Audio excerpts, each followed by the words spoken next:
we were trying to hire so many engineers in such a short amount of time that the sheer visceral pain, and I use the word visceral pain of interviewing, when you only have so many engineers to go around, how do you optimize their time between hiring activities versus writing code? It's a real conundrum. And so we were in the thick of that conundrum, and I realized this is a huge opportunity.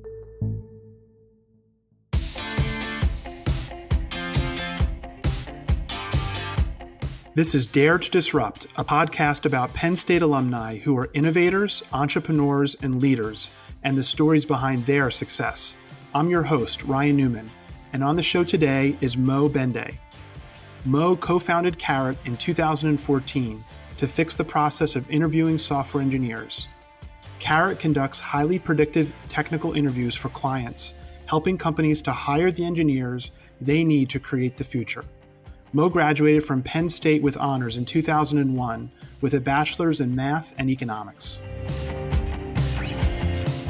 Well, Mo, I'm so glad to welcome you to our podcast here at Penn State, Dare to Disrupt. And what's amazing from my perspective is that we are recording this podcast within days of you announcing that Karat has become the latest unicorn, which for those of our listeners who don't know means that you've crossed over $1 billion of market cap, which is extraordinary for any company, let alone for a company that's literally only been in existence for 7 years.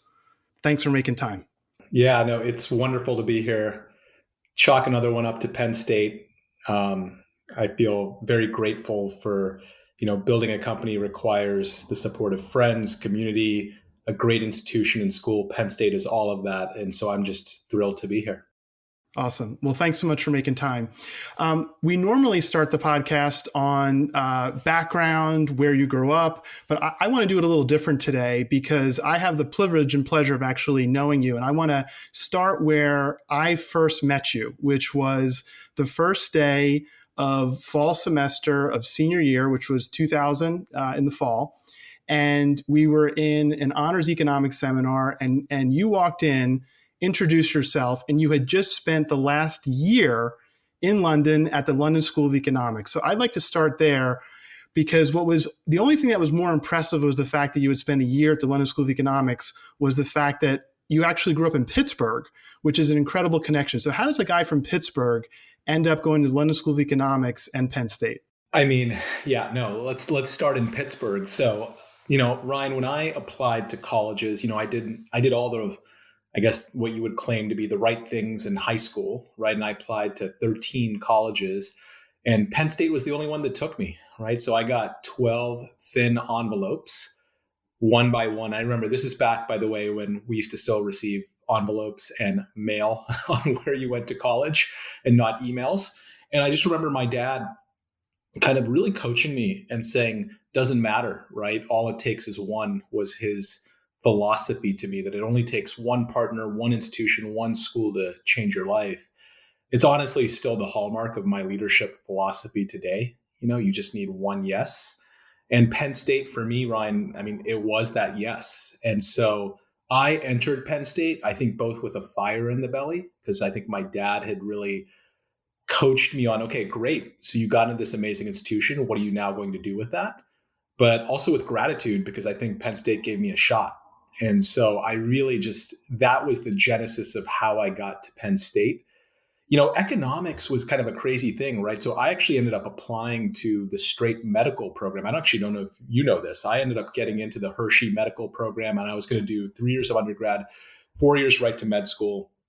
I remember my medical school essay to Hershey saying, I actually don't want to be a doctor. I want to run the hospital, which I think both my parents found very entertaining. I took my MCAT and I had this realization that I want to go into business and I want to be an entrepreneur and I want to, lead and create things. And so the LSE, the London School of Economics, was actually a departure for me, leaving pre-medical and sciences and exploring this new path into what eventually connected you and I, which was economics. But it took literally leaving the country, going to London for a whole year to understand that there was this whole other world out there.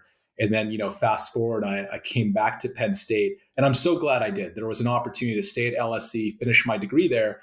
And yet again, my dad called me and said, okay, you've had your fun at LSE, but remember, Penn State, this is your place. You need to go back and finish with excellence. And so, I'm so happy I did, because that senior year was truly, I mean, your podcast year is Dare to Disrupt. That senior year was disruptive for me in terms of being a personal, educational, just academic experience. So it was great. I know from my perspective, seeing you come back from London School of Economics, having just met you, you were just beaming with a cosmopolitan style to you that you don't typically find in State College. And it was you added a tremendous element of diversity and insight that was really welcomed in our economics seminar. We all benefited from your diverse interests. I appreciate that. And also, I had exceptionally long hair. I don't know if you remember that. Now I've got my normal hairdo, but I don't think I got a haircut my entire year in London. And so I showed up. But honestly, that final year was a really special year at Penn State to do our honors thesis, get to work with Professor Sostrom, which I believe he's now left Penn State, and David Shapiro, who's since retired. I just remember all of those folks because it's all about the people, right? It was really a special group. Awesome. And now your parents, did they have a medical background? My mom does. My mom does. So it's kind of a funny thing. My dad really wanted to be a doctor, but his dad said, no, your grades in math are really high. And so he basically was told to become an engineer, classic, right? My mom didn't want to be a doctor, actually wanted to be a mathematician or an artist. She's a painter. But in India back then, the payment for being a PhD in math just wasn't as high. So she was kind of pushing to being a doctor. So it's kind of really funny that I think both of my parents did, very well in life, but they were really keen on me, kind of, if you will, living the American dream and saying, okay, you do what you want to do with heart, with focus. It's the same things, I'm passing on to my kids today. But my mom came from a medical kind of background, and she was the first professor of emergency room medicine in the country. She taught at Children's Hospital Pittsburgh. And so it was actually really great, the experience there as I was leaving the MCAT, which is the medical entrance exam. And I came out and I told my mom, man, that was a really hard test. She just looked at me and said, if you think that was hard, you should just go into business, go do something else, but not medicine, right? So I think my mom kind of really set me straight. And hence I went to the LSE for my junior year.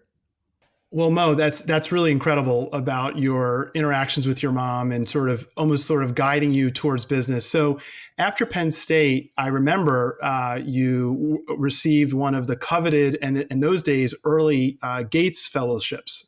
Can you talk more about that fellowship and then where that took you sort of post Penn State? Yeah, it was an amazing experience. So Bill Gates started a scholarship, kind of like the Rhodes Scholarship, but for Cambridge, called the Gates Cambridge Scholarship. It was a full ride. I think there was 40 Americans who were selected in the first year of it. I was in that class, and it was just honestly a life-changing experience. First of all, I applied through the support of Penn State. My senior honors advisor, Dr. Sostrom, wrote my essay. And, it was one of those things, Ryan, where you kind of have to jump to believe, right? I think initially I did have a little bit of a hang up of, well, am I really going to get this? And I think one of my advisors at Penn State just told me, well, what's the worst thing that could happen? That you get told no. So I was just like, well, wow, that makes a lot of sense. And so I just applied and I got a yes. Back to all it takes is one yes. And so I showed up at Cambridge and had a phenomenal, what ended up being a year and a half. I did my master's in economics. I built on my interest in game theory, which was an area of expertise that I started to develop at Penn State. And I started my first business there, right? So I showed up in August of 2001.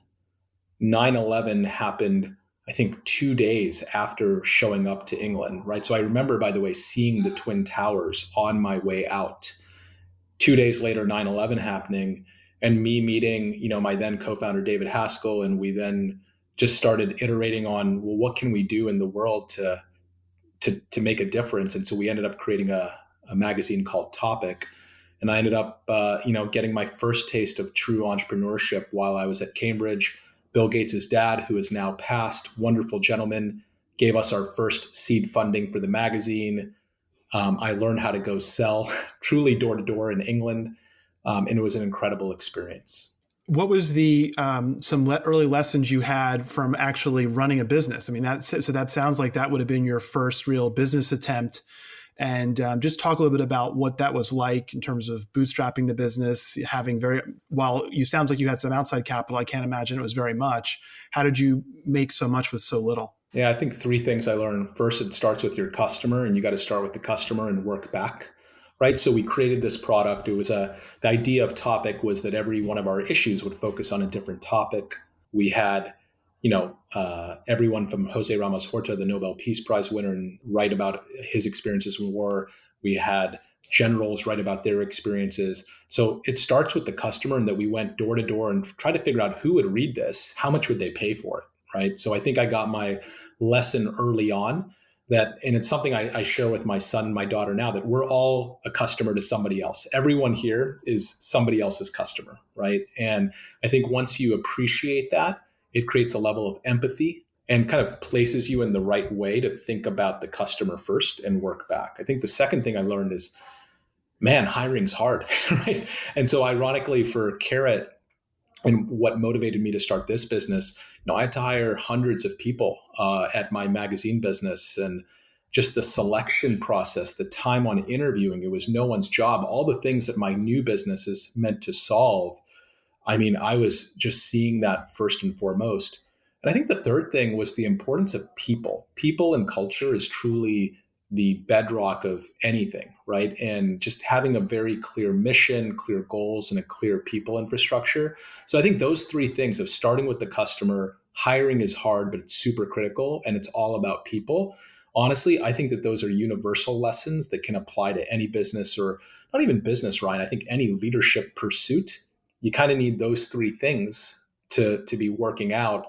And all the other things, a great product, a great go-to-market motion, great fundraising, great business strategy, they all come if you've got great people and customer empathy. So what's so fascinating is after starting Topic, getting your taste of running a business, you did a really interesting pivot into sort of the opposite of the enterprise, so to speak, going from small to very big. Can you talk about that next step and what the motivations were behind it? Yeah, that was a big, by the way, there was a funny story where I was interning at Microsoft, and all the interns get invited to go to Bill Gates' house where he has corn dogs and hamburgers, and I think now hopefully veggie burgers or impossible burgers, or take your pick, right? And so I'm eating a burger talking to him, and he comes over to me and he's like, you didn't have to come and intern at Microsoft just because you got the Gates scholarship. And I'm like, no, Bill, I'm not here to intern to pay you back for some scholarship 8 years ago, right?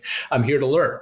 And so I think, honestly, Ryan, I think it's really important in plotting a career to have a mix of experiences from big to small to medium. And the sheer learning opportunity and networks that I developed at Microsoft were amazing. My board member, Sarah Clemens, was my manager at Microsoft.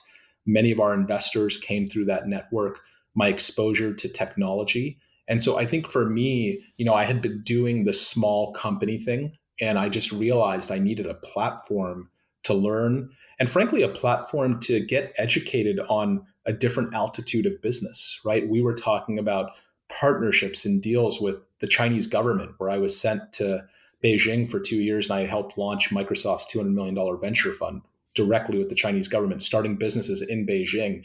So there was just an altitude of world exposure that I actually think has helped me create an enterprise company today. I think if I had not been in the enterprise, knowing how to be in an enterprise, being a B2B entrepreneur would be really hard. But now I understand how procurement works. I know how an office of a CFO works. I know how all the functions talk to each other. And so I think especially for entrepreneurs that want to disrupt in the enterprise, actually spending real time working in the enterprise is super critical. So I have to ask a little bit, because I know you and also because you're offering it in such a compelling, intriguing way. Did you feel a little bit like the fox in the hen house when you were there as an entrepreneur working in this big organization that, like many organizations, will have a lot of bureaucracy and rules? Or was the Microsoft culture such that you felt a tremendous amount of freedom and liberation to do what you needed to do to be successful? Microsoft's evolved a lot in the last 10 years, especially with Satya coming on. If anyone hasn't read the book Hit Refresh, it's got to be one of my favorite books. The fact that he took the same people and got them thinking in a new mindset just tells you everything, right? You don't have to swap out new people or whatever else. But I would say the Microsoft that I joined was actually highly entrepreneurial if you wanted it to be. And so the way I got to China was actually pitching my then manager, Charlie Songhurst, who is now an investor in Karat as well, and saying, hey, I think there's a huge business opportunity. So I wrote a 1-pager down, a 2-pager with a funding ask, a mission statement, everything an entrepreneur would do. And I took it to Charlie and said, hey, I'd like you to fund me. And I think Charlie realized I had the drive and ambition to go there. And then I got teamed up with my then manager, Sarah Clemens, who, agreed to kind of manage me and be part of the whole operation. And, I think it was really her insight saying, okay, you actually, if you're going to go do this work, you need to physically be in China. You can't just do it from Redmond. And so it was really her push and her encouragement and guidance that got me out there. So my wife and I had just gotten married, and Seema and I literally moved to Beijing in 2008. And it was a crazy time, right? The financial crisis was happening in the world. Lehman Brothers was going under, but the Chinese economy was booming. I literally remember showing up to Beijing, Ryan, and just feeling, wow, this is truly the center of the world, right? Every time I would come back to Manhattan, it just felt small. And I remember getting to China and just realizing the sheer level of growth, and even the name of your podcast, Dare to Disrupt, everyone was daring to disrupt there. And so it was a phenomenal experience. So the short of it is, a little bit of Fox in the henhouse, but I got to find my own path. And that would be my encouragement to anyone listening to this podcast, which is ultimately at any company, if you think of it as a vessel, which was the analogy I think Charlie gave me at Microsoft, then you have to steward the vessel wherever you want to go, right? And so that was my whole take on Microsoft, which is, how do I engage with this company as a platform to realize an entrepreneurial vision? We've spent a lot of time talking about your experience in China and with a venture fund at Microsoft, but for all of the gamers out there and for all of the kids out there, we can't leave the Microsoft discussion without at least a couple of thoughts on Xbox. Can you talk about your experience working with Xbox? Yeah, so I left China, the Chinese venture fund that we established after 2 years, and I joined actually Sarah in Xbox and ultimately became the head of product strategy there. It was a phenomenal experience, right? I think gaming and interactive entertainment, especially in today's post-pandemic world, it's honestly a way people connect, especially in the dreary 2020 stages when none of us could leave our houses. It's a phenomenal way for people to connect. So I think my relationship to interactive entertainment as a medium to be connecting, I think some people think of gaming as, is it wasting time? Is it doing other things? I think of it just as a form of connection, right? So that's my relationship to gaming. I think also Xbox was just and continues to be a highly innovative part of the Microsoft enterprise. And so I do think, now there are innovations out there like HoloLens and augmented reality that all came out of Xbox, right? And so it was actually a phenomenal lesson for me to see a large scale platform like Microsoft have a highly entrepreneurial function like Xbox. It's not that old of a division. I think the first Xbox came out, well, now it's 2021, maybe 15 years ago, right? So Microsoft's been around for close to 50. And so if you think about it, it was truly an entrepreneurial venture that has now become a, $10 to $15 billion business. Are you passionate about entrepreneurship? Do you want to see the economic vitality of communities across Pennsylvania improve? Right now, Penn State is offering a unique opportunity to double the impact of philanthropic gifts that enhance economic development initiatives across the university. Your support of these programs empowers students and community entrepreneurs with the tools and resources they need to bring their business ideas to the marketplace and create jobs. For more information, contact Heather Winfield, Director of Strategic Initiatives at hbw11@psu.edu. So you're at Microsoft, you're obviously doing very well. You're getting a taste of entrepreneurialism in terms of your experiences. At what point do you decide you want to do something on your own or potentially with a partner in your case? Yeah, I think 3 things. One, back to Microsoft as a learning platform, I had learned a lot and I'll continue to learn a lot, but I think the learning curve relative to the entrepreneurial zest or desire, right? At some point, those curves cross and then you know where to be. And so that's where I had hit at Microsoft. Number 2, I've just always loved hiring. Back to Topic Magazine. If I trace all the jobs, even in between Topic Magazine, did some consulting, was at a firm called Bates White, then Microsoft. Hiring has been like a through line through all of it. Even at Xbox, I just love spending time thinking about how to attract talent to our division and how to adjust our interviewing processes. And so honestly, Ryan, I was spending just as much time innovating on hiring as I was just my day job, because ultimately, again, it comes back to, if you have great people in a business, the rest of it tends to work out, right? And so just in terms of where I was spending my time and cycles. And third, I just saw an opportunity, right? Back to the HoloLens, we were trying to hire so many engineers in such a short amount of time that the sheer visceral pain, and I use the word visceral pain, of interviewing, when you only have so many engineers to go around, how do you optimize their time between hiring activities versus writing code? It's a real conundrum. And so we were in the thick of that conundrum, and I realized this is a huge opportunity. And my co-founder and I, Jeff, had known each other for quite a few years before that. We were looking to do something together. I would share with anyone on this podcast that when you've got the right combination of a values-aligned co-founder paired with an idea, paired with a passion for solving a problem, well, then you got to start a business. If other things are supportive and there, right? My wife was very supportive. We were at a place in life, where we could afford to do the startup and, think of the startup as a two-way door. I always knew that if something had massively not worked out, then, I would go back to Microsoft or something else. But it takes time to get to that place. I wasn't there initially right out of Penn State. I had to kind of earn my way, save money, do all the things to establish our family so that we could, frankly, take the plunge to be, an entrepreneur. That's a really fascinating segue into this notion of this saying that it's the start that stops most people. And for many people, it's so hard to take that start. Now, you got started early. Topic Magazine, in many cases, before you perhaps even really had a sense of what you were jumping into, you were already running your own business with respect to Topic. With respect to Karat, take us through that. So you're at Microsoft, you're seeing this need that's not being met. You've obviously met your co-founder at this point. What were some of the details related to the actual departure from Microsoft, starting the business, those early days?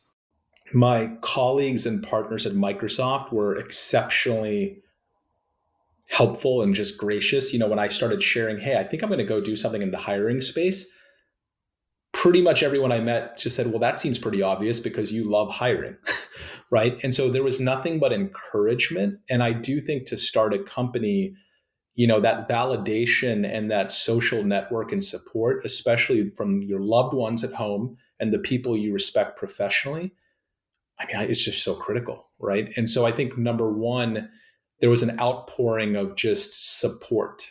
Number two, again, I realized that entrepreneurship, especially at the stage I had gotten to, I was kind of mid-30s at the time, I realized, okay, this is kind of a two-way door, right? Again, if I epically fail, and most ventures do, then there's something to go back to, or there's other things I can do to parlay that experience. And so I think once I realized that entrepreneurship is actually not that risky, the risky thing is not living the life that I want to live. And the risky thing is not working with the co-founder I want to work with, right? That's actually a much higher risk than not having done it.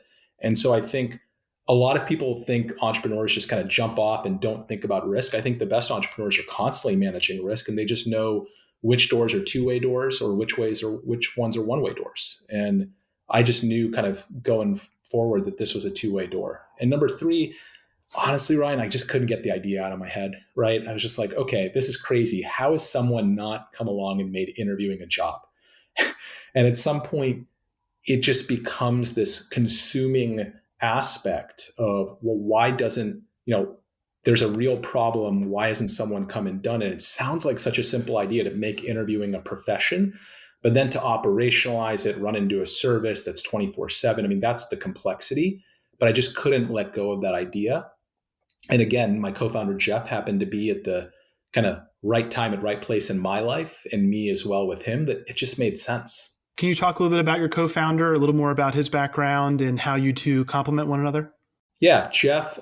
So Jeff's actually got his background also took him to China. Jeff started his career. He had gotten the investment banking offer coming out of undergrad and said no and moved to China, I think with no job, and just showed up in Shanghai in 2000, joined a startup that then went public on the NASDAQ. He was employee 5. And so he learned a ton. He took literally a locally created company and went all the way to IPO. He then, I think, did a stint as a hedge fund analyst, realized he didn't want to work at a hedge fund, and ultimately became Melinda Gates' chief of staff at the Gates Foundation. And what I love about Jeff is not only, do we have a deep sense of shared values, we're both very clear on our priorities in life, that family and health come first, entrepreneurship comes after, right? And we're very firm and clear. That doesn't work for all entrepreneurs. Some want to put their business over other things. I don't do that, and nor does Jeff. And so I think the alignment of how we organize our life and how we make decisions was very clear. And, we're just highly complementary, right? I think in the early days, Jeff initially wanted to save the US Post Office, and thank God we didn't pursue that idea. We pursued Karat, but just the vigor and the zeal, just his innovation and creativity is off the charts. And so I think Jeff just has a really deep attention to detail, a really deep appreciation for the craft of quality, a really detailed appreciation for data, right? Frankly, all of those 3 things, which I do not have. And so we basically realized, wow, we're kind of 2 peas in a pod here with highly complementary skills, but most importantly, with a shared sense of purpose, and a purpose to want to help people get jobs and to help companies hire, right? And I think ultimately, even with this new unicorn announcement, I was chatting with him this morning about what does the next 7 years look like.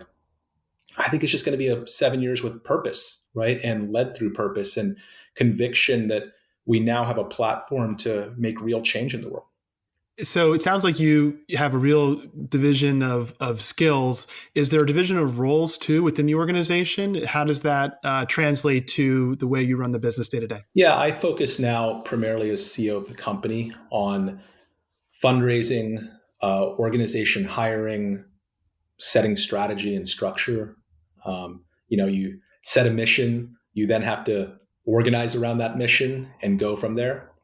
But Jeff and I are very much partners. Jeff is focused really on driving the next generation of innovation and the next generation of data insights. He originated and partnered with a bunch of folks at our company to create Brilliant Black Minds, which is our purpose commitment to helping more Black engineers get into tech last year. There's a constant stream. So it's a very clean and easy division. We're both board members at the highest levels, but as partners, we work together obviously on things like company strategy, company culture, company leadership. But in terms of, when we partner with each other, and I think this is really important with any co-founder relationship, you got to know when you're speaking with your partner, either as a friend, as a co-founder, as a board member, or as an operator. So Jeff and I have 4 layers of relationship. And I think we're very intentional. And hey, I'm speaking to you now as a friend, or I'm speaking to you now as a board member, where we are, operating together. But when we speak about operations, we just happen to have different focus areas and different roles in that, but it's one of our 4 relationships. And so I think just being very clear for, anyone listening on this podcast, that when you partner with someone, just recognizing that every relationship has different parts to it. And you build actually, I think, a stronger relationship when you can just be very clear on which muscle you're exercising. And I think Jeff and I have learned that art actually through one of our investors who advised us very closely on how to cultivate. His name's Michael Ovitz. He started Creative Artist Agency. And so Ovitz basically sat down with me and Jeff and just said, hey, you have to invest in your relationship, and you're going to have multiple facets for what your relationship looks like. Acknowledge it and move forward. Well, you've alluded to it, but would love to hear you articulate what is the problem precisely that Karat is looking to solve, and how are you solving it? Every company is becoming a software company. I think Andreessen coined this many years ago. It is totally true. Therefore, every company needs to hire engineers. Interviewing engineers takes a lot of time, and it's no one's job to be any good at it. And the fundamental problem is there's just simply not enough engineers to interview other engineers. Currently, companies are investing, Ryan, nearly $60 billion a year of engineering time on interviewing, and it's still not enough. And so fundamentally, the problem is here's a business process that takes a massive amount of time that is still yielding results that can be biased, not consistent, not advancing diversity, equity, and inclusion, and is frankly not moving fast enough to be competitive in a world that's just moving really fast. And so where Karat comes in as the interviewing cloud is we've effectively made interviewing a job, and we conduct interviews for companies. We've combined a global network of engineers who we've onboarded to be professional interviewers. And we conduct all of the technical interviews now for a wide range of companies, ranging from a Coinbase and Robinhood through to a Bank of America and American Express in the financial side, or a Tesco or a Wayfair on the e-commerce and retail sides. And so you have employees of Karat that are actually professional interviewers. So that's your comment before you alluded to of making interviewing a profession. And you're now serving for companies in this way, providing this service. Can you talk about, you mentioned cloud interviewing. Can you explain what that is? Yeah, so the interviewers, Ryan, we call them interview engineers. They're contractors. Think of them as engineers who are building interviewing businesses on Karat's cloud. Cloud interviewing is literally the provisioning of an interview 24/7 on demand in an elastic service. So just like you would go to Amazon Web Services to say, hey, I want to be able to store my data and make sure it's accessible, safe, secure, and it's 24/7 always on. Companies come to us saying, I need to be able to interview engineers around the clock, anytime, in a consistent, standardized, predictive, fair, and repeatable way. That's what we offer. And so the analogy to the cloud is it really evokes a sense of an always on service, which is ultimately what we provide, right? So when a company wants to hire, 1,000 engineers, they provision the interviewing cloud to say, great, to hire those 1,000 engineers, we're going to need always on interviewing to help us understand who to hire and to get to the candidates faster than anybody else. And so the product that you're providing, Wayfair or these other businesses you mentioned, is precisely delivered in what format or way? So let's suppose Wayfair will send us a candidate. Let's suppose you are the candidate, Ryan. You would then get matched with an interview engineer on Karat's platform. And that interview engineer would conduct a live 60 to 75-minute interview of you. Depending on the role, it could be a front-end interview, a machine learning interview, data science interview. And it's an assessment of your skills that we have developed as Karat. And then we then give that result back to Wayfair and say, based on the results of the Karat interview, what should you do next? Should you move Ryan to the on-site loop? Should you say, thank you, but no thank you, you're not ready yet? And so where we play that role, Ryan, is when a company like Wayfair is hiring, we're ultimately the company that can go talk to the thousands of engineers and help them understand who the subset is to hire. The benefit for the candidate is we're on all the time. So 60% of candidates, Ryan, are choosing to interview on nights and weekends. So you can interview on a Sunday or a Saturday. 20% of candidates take us up on a redo. So you don't feel like you did well on the first interview, all good. You get a new interviewer and a new set of questions. When does that happen in a normal interview, right? And so candidates love it for the flexibility and the ability to get a redo. But we're now pushing the envelope, and I can share in a bit where we think the interview is going. But the candidate experience around interviews, the status quo is just honestly not that good. When was the last time, Ryan, that you've been in an interview that you've actually enjoyed? Right? Probably a while. And so I think that there's a real opportunity for a company like Karat to come in and both disrupt the experience for companies and candidates alike. Well, I can't leave that compelling offer hanging. I'm intrigued. Can you share with me where you think interview is going? Yeah. So I think, again, today, candidates are getting flexible interviews with the ability to have second chances.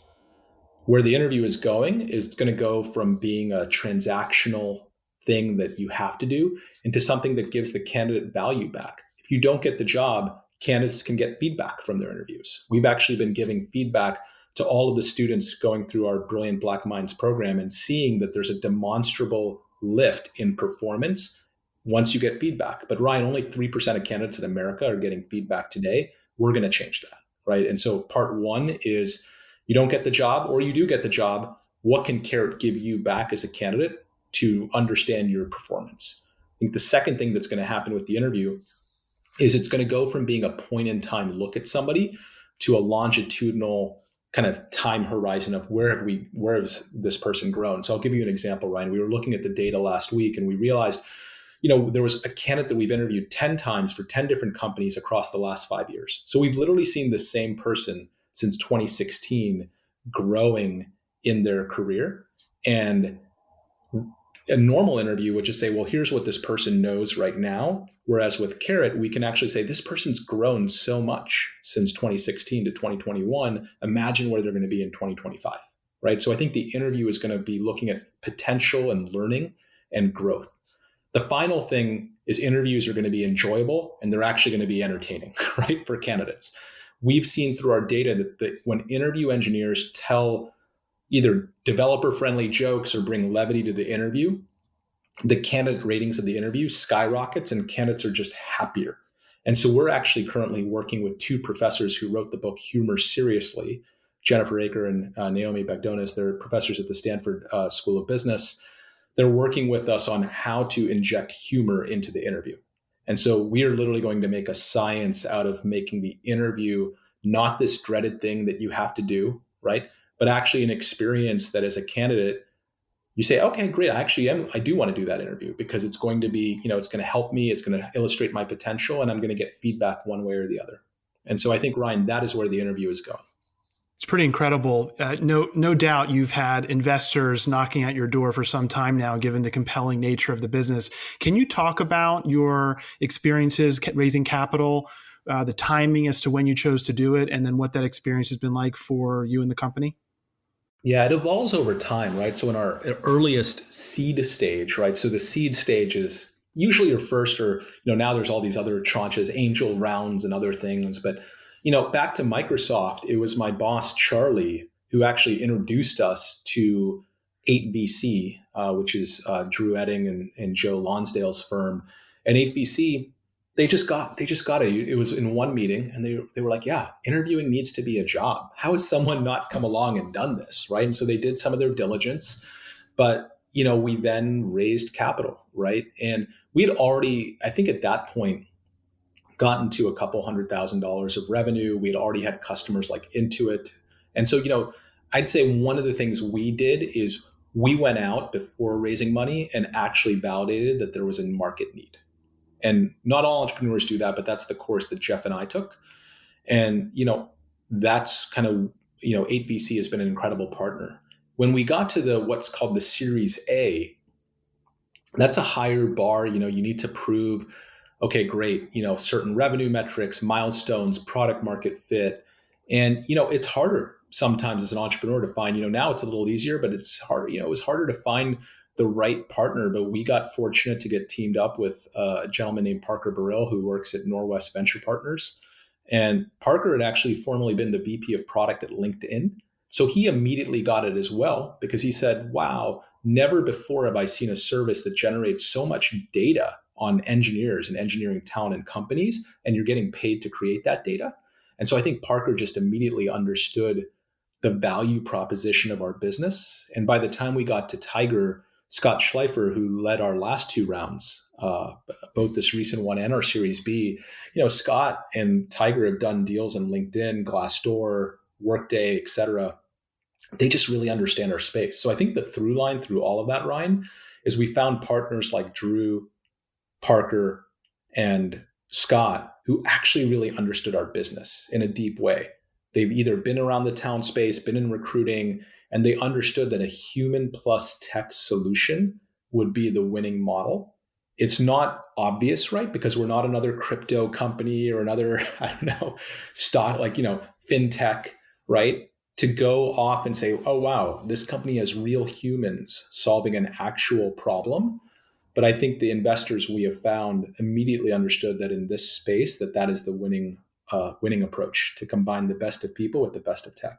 So now that you've raised this capital, more importantly, now that your business has been validated to the point that you've raised capital at a valuation in excess of $1 billion, making you a unicorn, what's on the horizon for Karat? I think it's important. One of our values at Karat is to celebrate. So we absolutely celebrated, and we are celebrating, and we are thankful for our partners.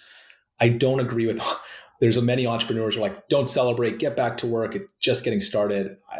That's just not my philosophy. My philosophy is when good things happen, running a company is like being an athlete. When someone wins a race, you got to celebrate, right? So number one is, yes, are we happy and proud of where we got to? Absolutely.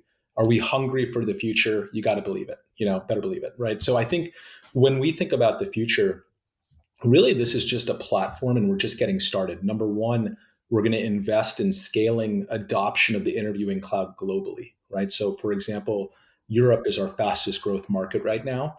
We're planning to grow significantly in London, Ireland, France, etc. Number two, we're going to make a lot of investments into our core product, both around data science and the interview itself. So those things I was sharing earlier, Ryan, around introducing humor into the interview, looking at potential, looking at feedback, they're all going to need capital investment. And frankly, number three is we're going to really invest in our people and our purpose, right? So investing in programs and infrastructure, back to what I learned at Topic, it's all about people, right? So how do we make Karat a place where our own people come to unlock opportunity, that it's the best employer around, that people want to come work here? That's where it all starts. And so that's the way I think about it. We're going to scale globally, invest in our core product, and most importantly, invest in our people and our purpose. Well, thank you, Mo, for discussing your entrepreneurial journey with me. I'd now like to hand things over to a current Penn State student who is in the midst of his own entrepreneurial journey and is very active within the Penn State entrepreneurial ecosystem. Bhende Owusu is a senior at Penn State studying electrical engineering with an entrepreneurship minor. And his startup, Be Your Best Clothing, a clothing brand made to inspire others to look within themselves to make use of their maximum potential. And Bhende, I'd now like to hand things over to you. Hey, Bhende, how are you? I'm doing very well. It's great to hear from you. Honestly, listening to you speak has been very inspirational. It has me in a state where I'm able to reflect and think about what am I doing now and how can I use what you're saying to move forward in terms of what I'm doing. Thank you, Bhende. And it sounds like you're already on your way with starting a business. Amazing. Truly a dorm room business from what I can tell. That's amazing. Yeah, I don't know if you can see, I have a bunch of boxes up there actually with inventory, but very much so a dorm room business. Yeah, you're telling me, so you're living with your product, literally. I love that. Yes. It's great. Yes. So the first question that I'd like to ask you is, with going through school, going to London school, what was your process in finding the balance between ambition and your responsibilities? Because for me personally, I remember 1 month last February when I was trying to get out orders with Zoom classes and whatnot, I was finding it difficult to sort of get my product out and pay attention to class at the same time, trying to do it all in a timely manner. And my mom actually told me I might have to step back to focus more on school. So what was your process in finding that balance? It's a great question. I would say there's no point doing things 50-50 in life. It's better to do one thing and do it really well. So I think it's just about timing and phasing, right? So for me, I wasn't starting a business while I was in college, right? I graduated, went to Cambridge. The English kind of academic system is different, Bhende, where you're not getting tested every 2 weeks, or I can't remember how often we were having tests and homework, right? There's literally an end of year test. It was much more in some ways conducive to starting a company. And so I got Topic going while I was there and I was able to balance both. I could see how that would be a lot harder. I think, what I would say is just being clear on priorities, right? And so maybe there's a specific milestone in the business that you or others would want to hit, and being realistic about that milestone. I think sometimes people don't visualize, right? I've been learning a lot about visualization as a technique. I think visualizing what success looks like. So in your case, it might be, okay, well, what does success at the end of the semester look like, both for your business and for school?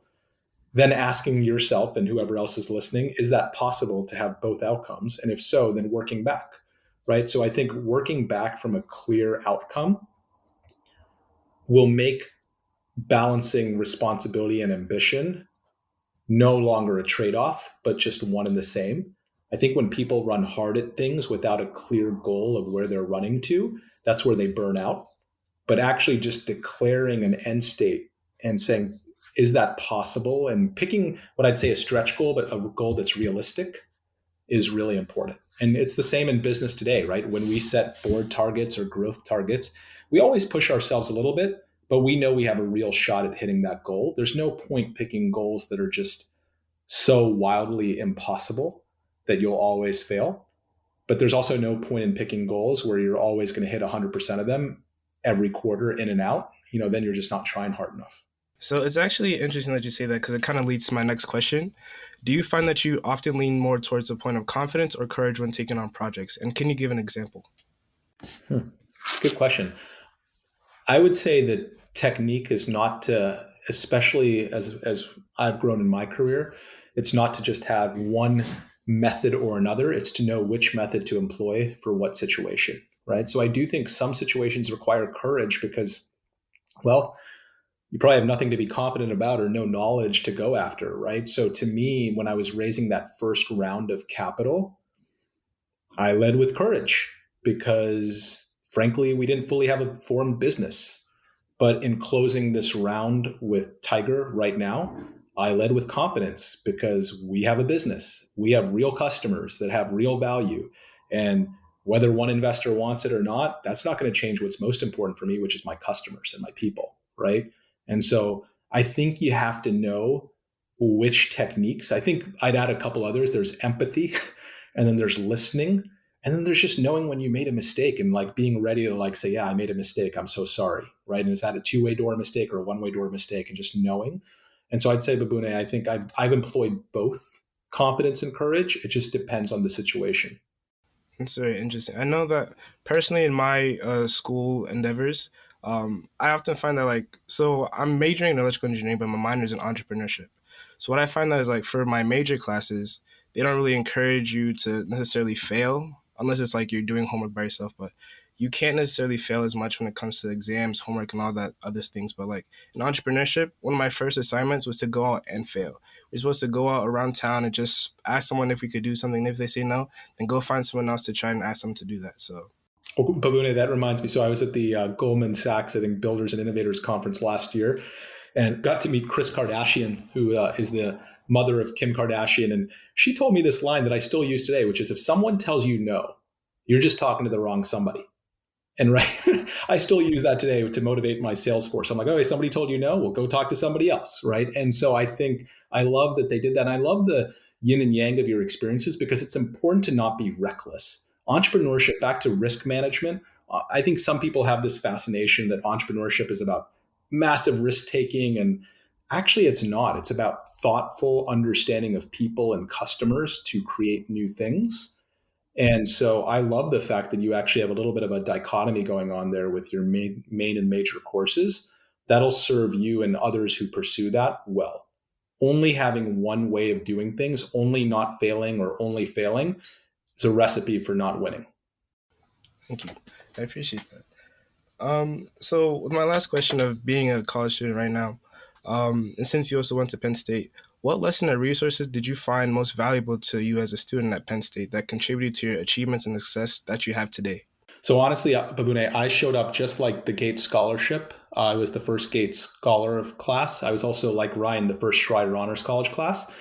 And so I think I had that entrepreneurial side from the get-go. I literally showed up on campus, man with a mission, saying, okay, what funds do these folks have and what can I do with this capital? Schreier, God bless him, had just put, I think with his wife, $30 million in. And so I showed up with a little bit of a mission. So the first summer, Schreier paid for my trip to Mexico to go learn and volunteer down there. The next summer, they paid for my internship at the Center for Strategic and International Studies. The next summer after that, they paid for me to go to London School of Economics and do all my trips. And then, I basically just kind of came to Penn State saying, okay, this school just got funded. And so I think that entrepreneurial streak started early on with me, where I didn't wait for Schreier to come to me. I just showed up at the office and just started knocking on doors and saying, all right, I'm here. What are y'all doing? Right. And so they just said, hey, our agenda is about global learning and global growth and entrepreneurship. And I just said, well, I want some of that. Right. And so here we are. And so that's, I think Penn State actually taught me that you don't wait for things to come for you, you go get it. And so that's still my life philosophy today. Even after all this fancy stuff and funding and whatever else, like I'm not going to wait for anything. I'm impatient. So I just go get things, go talk to the customers, go hire the people. I'm spending half my day today hiring. You don't wait for people to come join your business. You have to go talk to them and go recruit them and convince them to join you. So that's the philosophy of Babune. Well, for my business right now, currently I'm the only one. It's just me. So I know you do a lot of hiring. So I'm wondering, when you do the hiring, when do you make the point from switching like hands off, like instead of actually like being so into the work? Like for me personally with manufacturing, when do you make that point of saying, all right, now I'm just gonna step back, trust them to do it, and then I can then manage and see the vision through all the way? But Bhende, that's a good question. Well, first of all, Bhende, I thought I was going to try to sign you up as a customer right now. You just started going to hiring a lot of people, and I'm like, oh, if you're hiring, I've got a team that could help you. So I'll always be selling, right? I don't care where you are. You always rep your product. As a founder in whatever role, you have to always be doing that. I would say you're asking one of the most quintessential. Literally, we just had our customer summit on Thursday, and I asked Ross Mason, the founder of MuleSoft, who's a investor in Karat, literally the same question. I think you're going to hear 100 things from 100 people, Babune. I think some founders will say, oh, it's all about leverage and you want to get out of hiring. Others, the Workday CEO, Anil Bhansali, I think he interviewed every single person at Workday with his co-founder up until person 1000. MuleSoft was investing 30% of executive time into hiring. Our personal philosophy is we are a hiring company, right? And so Jeff and I and our executive team do spend a lot of time on hiring. That said, we're also a company about leverage, right? If you think about our business, we are professional interviewers. And so there is a leverage aspect and a level of professional trust that comes. And so I think every founder has to go a little bit on their own journey. I would say at the stage you are, if there are other folks listening to this podcast who are just getting a business off the ground, I mean, your first 20 to 30 hires, you got to be all over that. You got to go find them, recruit them, convince them, manage them, onboard them. You can't, not do that yourself. But afterwards, I do think finding partners who just know how to hire well, right? So I've got, a VP of people now, Lily, and a set of recruiters that frankly just know what they're doing more than me, right? So that's kind of your job as a founder, which is to go bring on people who know more about something than you do yourself. Your job is not to be the subject matter expert in everything. It's to go recruit great executives and talent and people and just let them flourish. I'll definitely keep that in mind. Thank you so much. Congratulations as well, by the way, for starting a business out of literally your dorm. It's very impressive, and I wish you the best. Thank you so much. I really appreciate it. All right, thanks, Bhende.